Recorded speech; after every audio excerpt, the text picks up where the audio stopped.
वंदे वांछितलाभाय चंद्रार्धकृतशेखरां शूलधरां वृषरूढ़ां शैलपुत्रीं यशस्विनीं। मैं डॉक्टर यादराम मीना, आचार्य संस्कृत विभाग, जयनारायण व्यास विश्वविद्यालय जोधपुर, राजस्थान में कार्यरत हूँ। आज राजस्थान संस्कृत अकादमी जयपुर द्वारा प्रायोजित विशिष्ट व्याख्यान माला के अंतर्गत श्रीमद् भगवत गीता में प्रतिपादित आहार संयम विषय पर हम चर्चा करेंगे। महर्षि वेदव्यास के अद्भुत आत्मचिंतन का दर्शन उनके द्वारा विरचित श्रीमद् भगवत गीता के अवलोकन से होता है। यह महर्षि के आत्ममंथन से प्राप्त वह अपूर्व दुग्धामृत प्रतीत होता है, जिसका जितना मंथन किया जाता है उतना ही नूतन नवनीत प्राप्त होता है। गीता का यदि अवलोकन किया जाए तो समस्त शास्त्रों का ज्ञान स्वतः ही प्राप्त हो जाता है।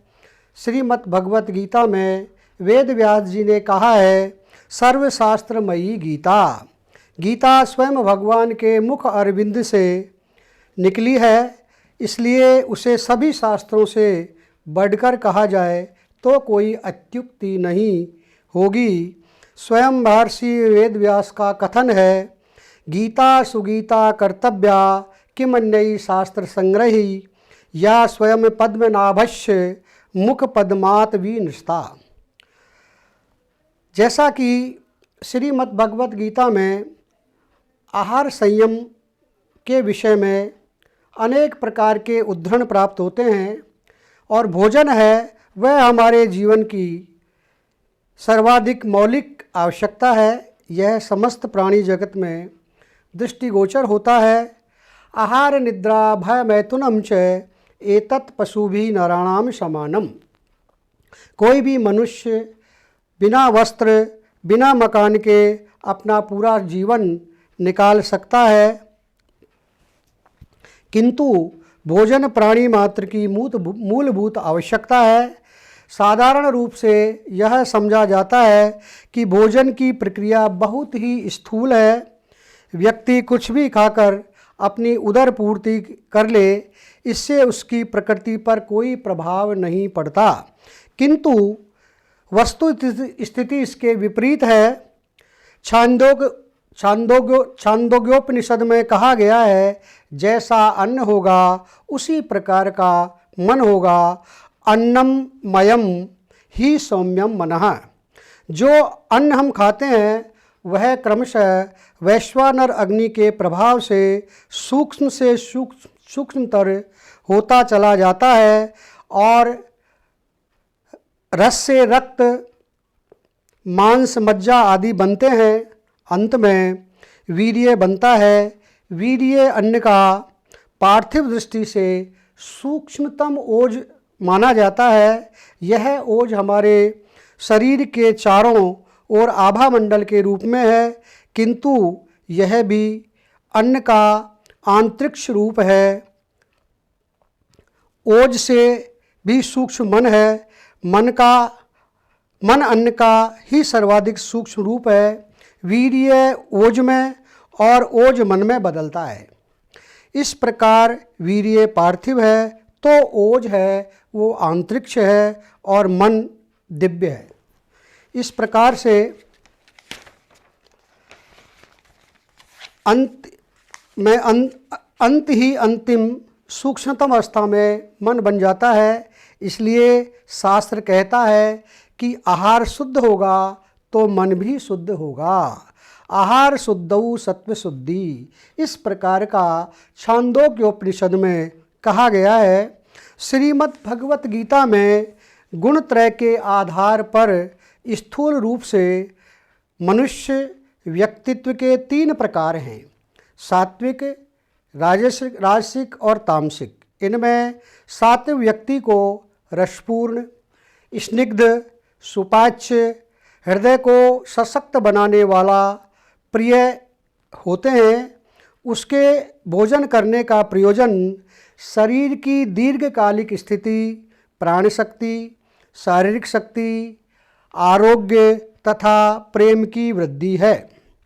आहारस्तु अपि सर्वस्य त्रिविधो भवति प्रिय है, यज्ञस तपस तथा दानम तेषाम भेदम इमं शृणु। श्रीमद् भगवत गीता में आहार के बारे में इस प्रकार से कहा गया है कि प्रत्येक मनुष्य को भोजन अपनी प्रकृति के अनुसार प्रिय होता है। जिस मनुष्य को सात्विक, राजस और तामस आहारों में जो आहार रुचिकर होता है, वह व्यक्ति उसी गुण वाला हो जाता है। अंतःकरण की शुद्धि से विचार, भाव, श्रद्धा आदि गुण हैं और क्रियाएं शुद्ध होते हैं। भोजन का तात्कालिक फल है जिह्वा के स्वाद का पोषण। भोजन पेट में जाकर के पचता बाद में है। पहले तो जिह्वा पर ही रखा जाता है। यदि जिह्वा की संवेदनशीलता को हम कुंठित नहीं कर देते हैं तो हमें वही भोजन स्वादिष्ट लगेगा जो प्रकृति के निकट है। उदाहरण रूप से फल प्रकृति में जिस प्रकार से मिलते हैं, उन्हें उसी प्रकार बिना कृत्रिम साधन बरते खाया जाए तो वे हमें रसपूर्ण, मधुर, स्वादिष्ट तथा सुपाच्य प्रतीत होंगे और हृदय तथा शरीर की शक्ति को बढ़ाने वाले आरोग्यप्रद होंगे। इसलिए भारतीय परंपरा में उपवास के दिन अन्न न खाकर के फलाहार करने की परंपरा रही है। आधुनिक चिकित्सा पद्धति की फलाहार का अनुमोदन करती है, किंतु हमने कृत्रिम प्रकार के तेज मिर्च मसाले वाले भोजन से अपनी जिह्वा की संवेदनशीलता है उसको कुंठित या भोंटा कर दिया है, तो फिर सात्विक आहार हमारी तृप्ति नहीं कर पाता।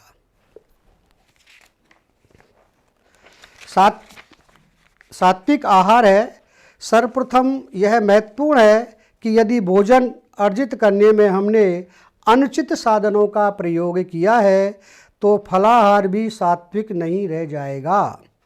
सात्विक व्यक्ति तो विवेक युक्त होता है, किंतु अनुचित साधनों का उपयोग करने में हम अपना विवेक पहले ही खो चुके होते हैं।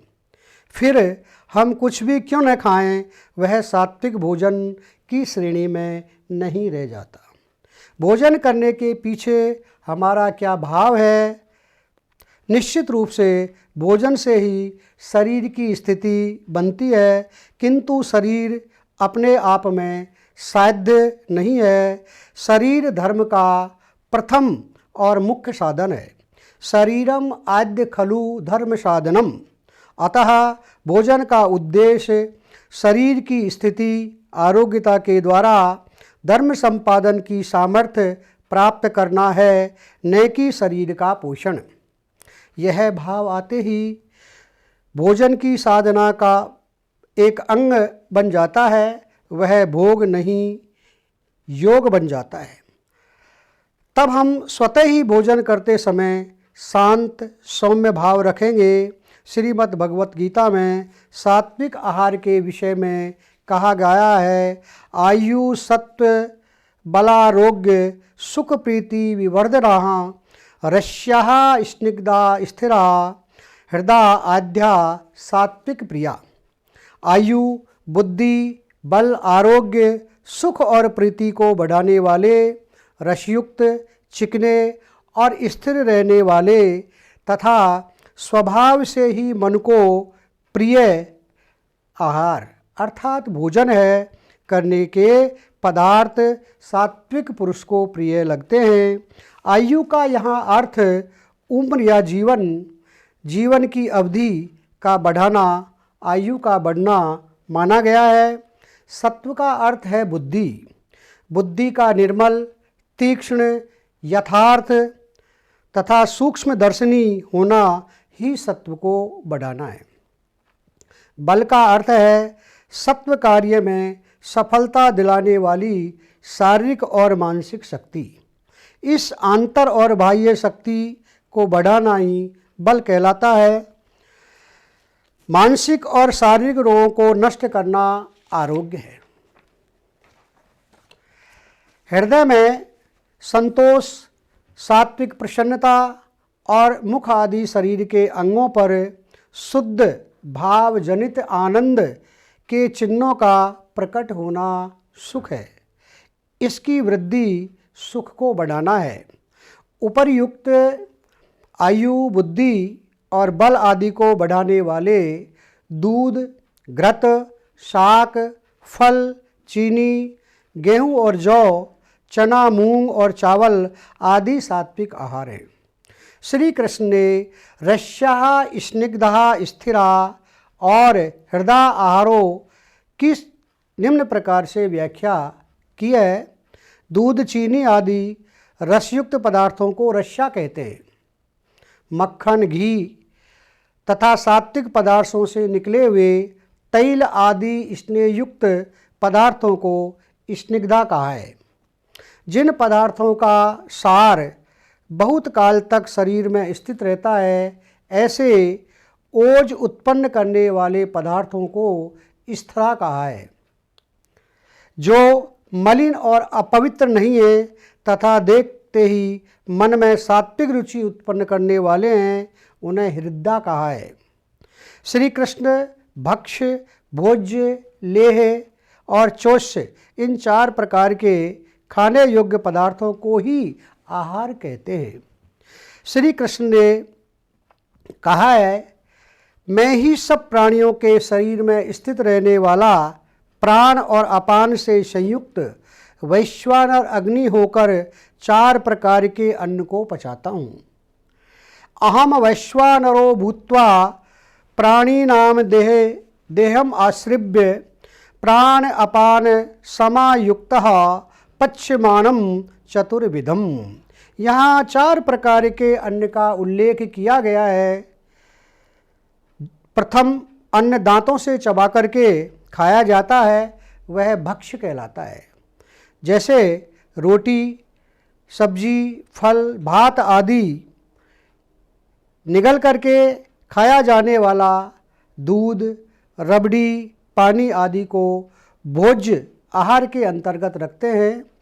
चाट करके खाए जाने वाले शहद, चटनी इत्यादि हैं, इनको लेह के अंतर्गत समाविष्ट किया है।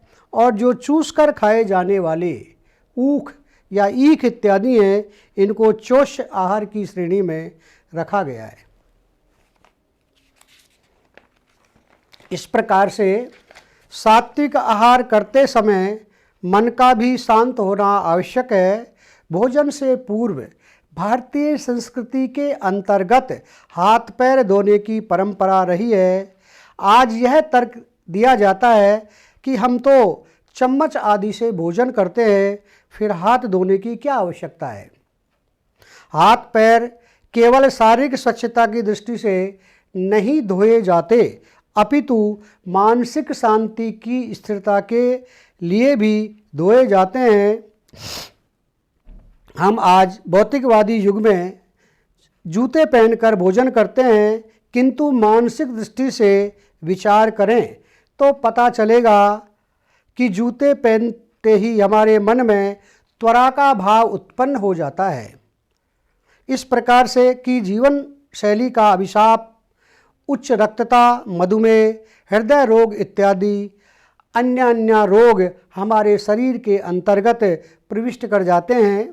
राजस आहार, जो राजसी आहार है, उसके अंतर्गत श्रीमद् भगवती गीता में कहा गया है, कट्व अम्ल लवणाति उष्ण तीक्ष्ण रुक्ष विदाहित आहारा राजेष्टा दुख शोक आमय प्रदा। कड़वे, खट्टे, लवणयुक्त, बहुत गर्म, तीखे, रूखे, दाहकारक और दुख, चिंता आदि रोगों को उत्पन्न करने वाले आहार अर्थात भोजन करने के पदार्थ राजस पुरुष को प्रिय होते हैं। नीम, करेला आदि पदार्थ कटु या कड़वे के अंतर्गत समाविष्ट किए गए हैं। कुछ लोग काली मिर्च आदि पदार्थों को कटु मानते हैं। यहाँ तीक्ष्ण शब्द में कटु शब्द का समावेश करते हैं। इमली, आंवला, नींबू आदि को क्षार मानते हैं। बहुत गर्म वस्तुओं को उष्ण श्रेणी में रखा गया है। लाल मिर्च को तीखे पदार्थ और भाड़ में भुने हुए अन्न को रुक्ष पदार्थों की श्रेणी में रखा गया है। राई आदि को दाहकारक अर्थात पाच्य माना गया है। राजसी प्रवृत्ति के व्यक्ति का लक्ष्य रहता है कि वह जो भी भोजन करे उसे भाग दौड़ आदि करते रहने योग्य बनावे। ये कटु, लवण, खट्टे, तीखे, रुक्ष तथा जलन पैदा करने वाले पदार्थ अंतोगत्वा दुखदायी होते हैं, अर्थात दुख उत्पन्न करते हैं तथा रोगों के जनक माने जाते हैं। ऐसा व्यक्ति यह विवेक नहीं कर पाता कि उसके आहार के लिए पैसा उचित साधनों से जुटाया जाता है या अनुचित साधनों से। यह जो आहार है या इस प्रकार का जो आहार है, दुख शोक आमय प्रदा, दुख शोक और आमय तकलीफ, पीड़ा को उत्पन्न करने वाला है तथा जीभ, तालु आदि को जलाने वाला है। दांतों का आम जाना, दांत हमारे आम जाते हैं। कोई भी खट्टे पदार्थ या आम इत्यादि खाने से चबाने में दिक्कत होना, आँख और नाक में पानी आ जाना, हिचकी इत्यादि का आना, इन सभी को दुख की श्रेणी में रखते हैं।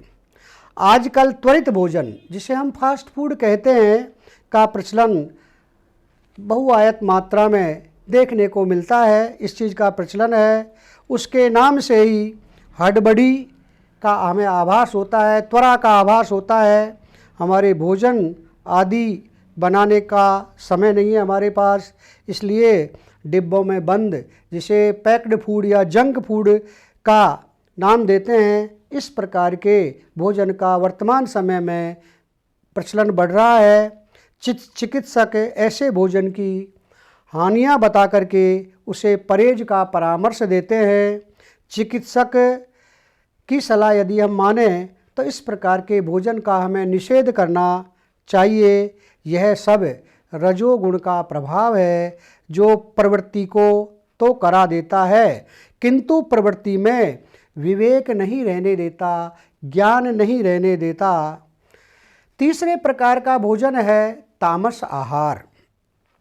यात यामम गत रसम पूति पर्युषितः यच्च यतः उच्छिष्टमपि चामेध्यम भोजनम तामस प्रियम।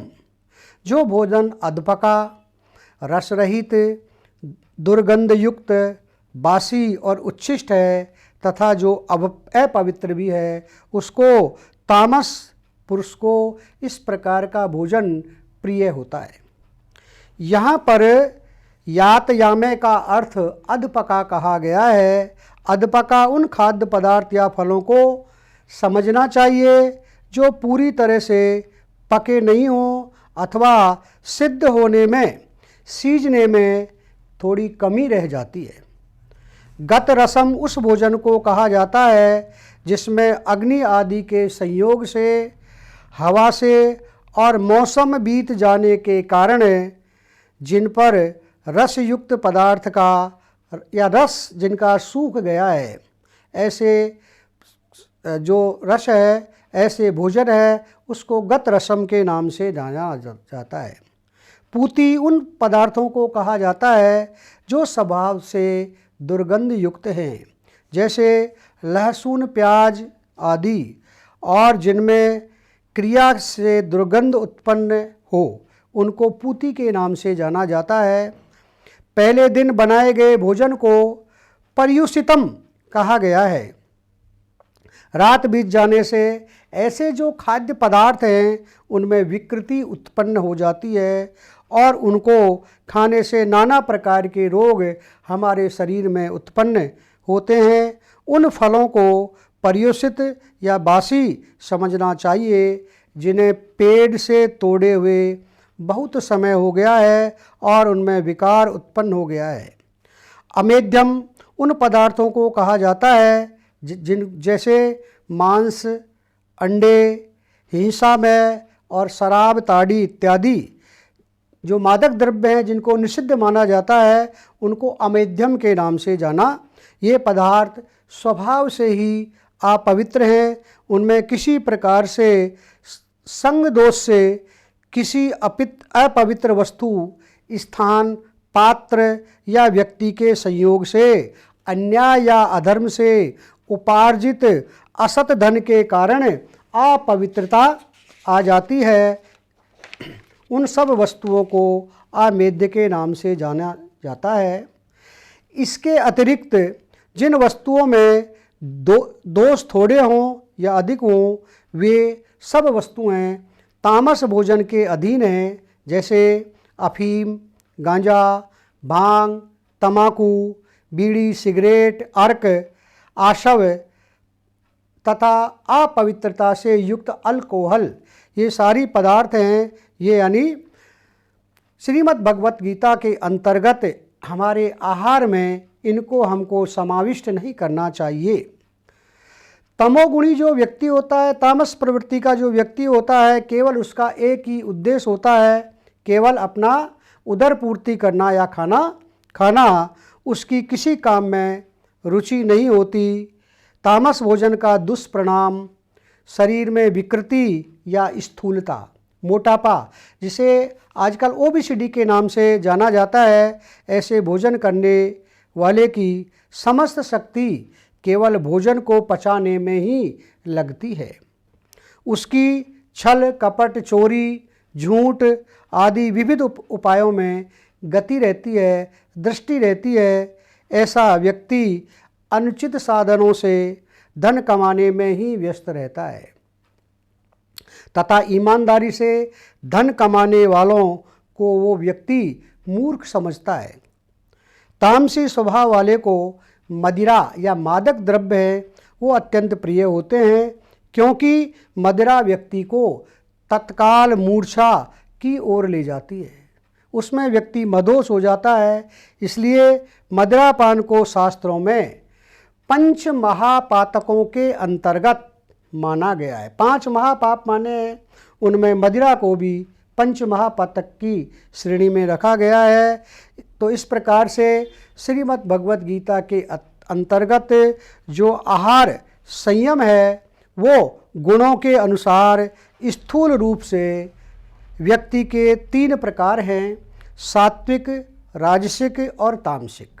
3 प्रकार के जो गुण हैं उनमें सात्विक व्यक्ति को रसपूर्ण, स्निग्ध, सुपाच्य, हृदय को सशक्त बजाने वाला भोजन प्रिय होता है। उसके भोजन का प्रयोजन शरीर की दीर्घकालिक स्थिति, प्राण शक्ति, आरोग्य, सुख, प्रेम की वृद्धि होती है। सात्विक आहार करने वाला व्यक्ति ज्ञान की कामना करता है और देवों की उपासना करता है। इसे श्रीमद् भगवत गीता के अंतर्गत प्रतिपादित या बतलाया गया जो आहार संयम है, वर्तमान कालीन परिस्थितियों में दौड़ धूप की इस रोज़मर्रा की ज़िंदगी में अत्यावश्यक है, जिसके पालन से व्यक्ति का मन, बुद्धि और शरीर सात्विक भाव को प्राप्त होता है। और जो सात्विक भाव से युक्त व्यक्ति होता है उसको वो देवत्व की कोटि में, देवत्व की श्रेणी में आता है। कृष्णम वंदे जगतगुरु।